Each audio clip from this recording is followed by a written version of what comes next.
There is a sentence near the beginning of James Dyson's first autobiography that I think is the most important sentence in either book. He writes, "I am led to the belief that for vision, one might equally well read stubbornness. When I talk of vision, remember that I am celebrating only my stubbornness. I am claiming nothing but the virtues of a mule." This is the key to understanding everything about how James Dyson built one of the most valuable, privately held companies in the world. Not brilliance, not luck, not genius, a mule that refuses to quit.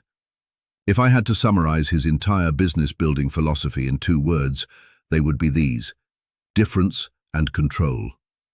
Difference for the sake of it, in everything, from the moment an idea strikes to the running of the business, and retention of total control at every stage of that process.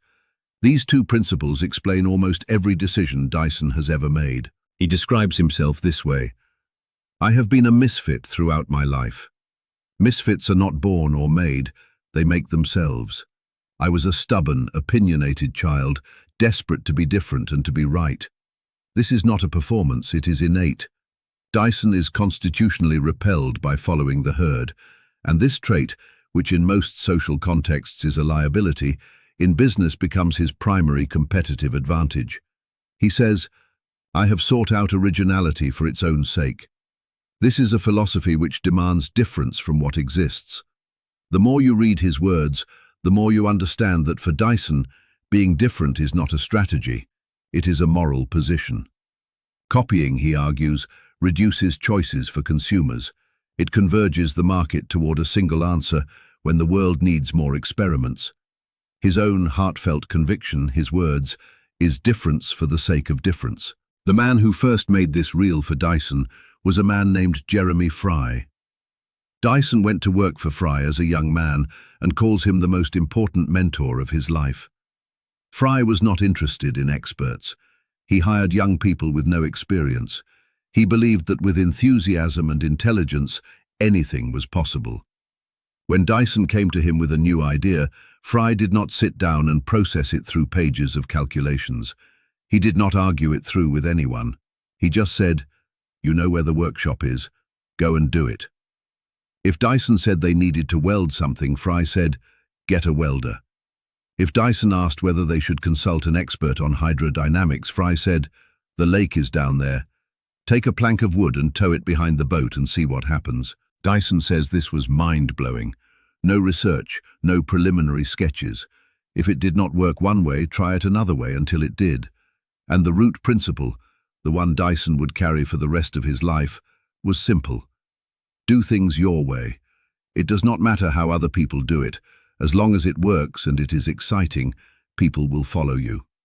The fear of failure has driven Dyson his entire life, and it started young. He was 9 years old when his father died. His father was 40. He says, 60 years have not softened these memories. He was far too vulnerable to lose his father. I felt the devastating loss of his love, his humor, and the things he taught me. He then says something unexpected. The loss of my father made me very competitive. He became obsessed with running. He trained alone, without a coach, without anyone telling him how. He read about Herb Elliott, the world's greatest middle-distance runner of his era, and discovered that Elliott's coach had his athletes run up and down sand dunes to build stamina. So Dyson went and ran up and down sand dunes. Nobody else was doing it. He knew that was the point. He writes, "I got a terrific buzz from knowing I was doing something no one else was. I was training myself to do something better than anyone else would be able to. And as I started to win by greater and greater margins, I understood why. Difference itself was making me come in first." Running also taught him the lessons he would apply for the next 50 years. How to overcome nerves, how to push through pain. He writes, "When everyone else feels exhausted, that is the opportunity to accelerate, whatever the pain, and win the race. Stamina and determination with creativity are needed to overcome seemingly impossible difficulties. And to this day, it is the fear of failure more than anything else which makes me keep working at success." He has an anti-brilliance campaign. He talks about it openly, repeatedly. He says, "Very few people can be brilliant. Those who are rarely do anything worthwhile." You are just as likely to solve a problem by being unconventional and determined as by being brilliant. And then he says something I have never heard expressed anywhere else. If you cannot be unconventional, be obtuse. Be deliberately obtuse. Because there are 7 billion people out there thinking in straight lines, thinking what they have been taught to think. Be a bit strange. You shake people up. And we all need shaking up. A clever person, he says, does not spend 14 years building 5,127 prototypes of the world's first cyclonic vacuum cleaner. A determined person does. Determination over the long term is the foundation that progress and innovation are built upon. There is no such thing as a quantum leap. There is only dogged persistence, and in the end, you make it look like a quantum leap. He is kicked out of his own company at 32. He had left a job he loved with a mentor he treasured to go out on his own as an entrepreneur. He had 2 children and a large mortgage. He built a business around an invention called the ball barrow, a wheelbarrow that does not get stuck in mud. His partners forced him out. This is what he says: "They were part of me. To lose my invention was like giving birth and then losing the child. I was completely shattered. I had lost 5 years of work. I had failed to protect the one thing most valuable to me. If I had kept control, I could have done what I wanted. I learned very much the hard way." He had signed the patent over to the company. When he lost the company, he lost the patent. He lost everything. From that day forward, he made a commitment he has never broken. He would never again assign patents. He would never again have shareholders. He would maintain absolute control of his company. He would own it entirely. And he does. Today, Dyson is one of the most valuable privately held companies in the world, and he owns it completely. He writes, "Control is more important than money to me. When you own the whole company, all decisions are your own." After losing the ball barrow, he is penniless again. 3 children, large mortgage, nothing to show for 5 years of work. Jeremy Fry gives him $25,000 and tells him to keep going. Fry understood that innovation takes time. Dyson sets up in the little coach house behind his house. No water, no heating, no phone, no gas, no electricity. He installs a single light bulb. He has an idea for a vacuum cleaner that does not use a bag, one that uses cyclonic separation to maintain constant suction. He does not know how to make it yet. For 3 years he makes cyclones alone. He makes a new prototype every day, for more than 1,000 days. This is what he says about that period. "It demoralized me terribly. I would crawl into the house every night covered in dust, exhausted and depressed because the cyclone had not worked. There were times when I thought it would never work, that I would keep making cyclone after cyclone, never going forwards, never going backwards, until I died." He tries to license the invention to larger companies. 2 years of trying, not a single agreement, not a penny. He says, "Bankruptcy or death were looking like the most likely outcomes. My doggedness and self-belief, in the absence of any real evidence that they were justified, were beginning to look more and more like insanity." He still does not quit. After 14 years, after 5,127 prototypes. On May 2nd, 1992, which was his 45th birthday, he looks at the first fully operational, visually perfect Dyson dual cyclone. He writes, "I was 31 years old when I tore the bag off my Hoover and stuck a cereal packet in the hole. May 2nd, 1992 was my 45th birthday. 14 years, 5,127 prototypes, one mule refusing to quit." He has a set of ideas about marketing and selling that I think are as important as anything he says about engineering.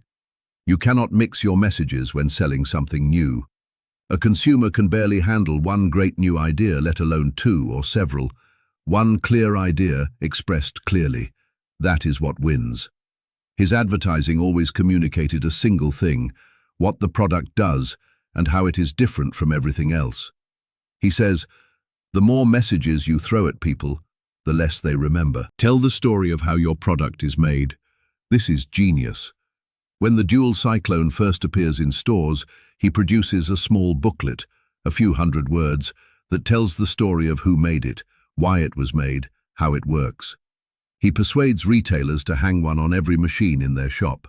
Customers read the story, and then they buy the vacuum cleaner. People buy stories.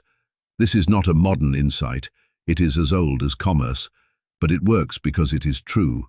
He also says, only the person with the closest relationship to the product can make a real success of selling it. The people who make the thing are the ones who understand it. Selling is about seeing how the product fits into the life of the customer, not about talking about how great it is. It is about discovering a need and satisfying it. And the most important marketing principle of all for Dyson is this: they only come to you because you are different. They can get conformity anywhere. He has advice on building products that I think applies to building anything. Opportunity hides in plain sight. Everyday products sell. Although it is harder to improve a mature product, if you succeed, there is no need to create a market. He says, try current products in your own home and make a list of things you do not like about them. He found about 20 things wrong with his Hoover vacuum cleaner during his first use. Do not sell a half-finished product. He made this mistake early on. He tried to sell a product that was not yet complete, telling customers it could be adapted to suit their needs. He convinced not a single one. People do not want all-purpose. They want high-tech specificity. One thing done brilliantly is worth more than 10 things done adequately. Think about the incentives of the people you are selling to. When he first tried to license the dual cyclone, he approached the large vacuum cleaner manufacturers. These companies made $500 million a year selling replacement bags. No one is ever eager to fix a cash machine that is not broken. He wasted years making this mistake, and once you have built something, it can always be better. Have permanent dissatisfaction with your product. Just because it is selling well does not mean an engineer should stop improving it. He says this is not a choice. If you are wired this way, you cannot turn it off. You feel it at work. You feel it at home. Use it as an asset. His ideas on hiring are an extension of what he learned from Jeremy Fry. He does not value experience. Experience tells you how things have been done. He is interested in how things should not be done. He says, if you want to pioneer and invent new technology, you need to step into the unknown, and in that realm, experience can be a hindrance. He hires brilliant young graduates with no experience. He wants free thinkers, people with open, unsullied minds who have not yet been filled with other companies' bad ideas. And he hires for determination above everything else. He tells the story of a man named Ross, who was building a house at the bottom of a very steep slope. The builders refused to carry the bricks down, claiming it was too difficult and dangerous. Ross carried every single brick himself by hand every morning before showing up for work. Dyson says, this was a man who could build things, and companies are built, not made. His last piece of advice is the one that ties everything together. He writes, as soon as Dyson became successful, people asked me when I was going to sell. A family business has most of its wealth tied up in the business. Continuing to keep it private is both a risk and a responsibility. But I like living on a knife's edge. Those kind people totally missed the point. I did not work on those 5,127 prototypes to make money. I did it because I had a burning desire to do so. He says, it is hard to be pioneering because you do not know whether or not you are going to succeed. You have to believe that you will succeed. It is scary. I am scared all the time. Fear can be a good thing. It pumps the adrenaline and motivates. A life of perpetual learning, pursuing science and engineering and technology, has been a magical and fulfilling adventure. For an engineer, the creative impulse, the desire to improve things, the need to solve problems, these are a state of mind that cannot be switched off. They are there all the time, whether you are at work or at home. He writes, I didn't work on those prototypes or set up Dyson to make money. Going against established expert thinking was a huge risk. No one could confirm that what we were doing was a good idea. Everyone confirmed the reverse. The data were all against it.